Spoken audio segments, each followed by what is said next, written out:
3D printing quality can be strongly affected by the absorption of moisture in the printing filament. Generally, PLA filament is not too much affected by the humidity and does not require specific storage except if you live in a country with high humidity like Japan during summer. After building my Ender 5 and doing a few test prints, I directly observed a stringing problem. I initially tried to tune my slicing profile by increasing the retraction and lowering the printing temperature. It got some effects, but was still far from perfect.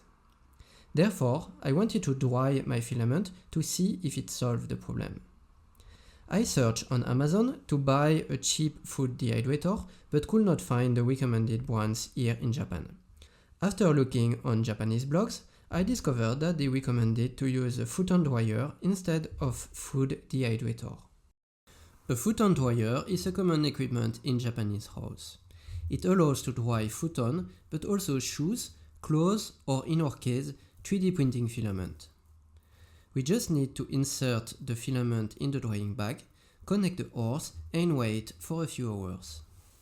In my case, the temperature rose to approximately 53 degrees. It's a little bit too hot for PLA, and therefore, to reduce it, I slightly opened the bag until it reached around 50 degrees. After 4 hours of drying, I reprinted my test model, and we can see a net improvement for the stringing. So to conclude, a futon dryer seems to be a good alternative to a food dehydrator. It can be directly used without any modification. Many rolls can be dried at the same time if the bag is big enough, and here in Japan, many people already own one in their home.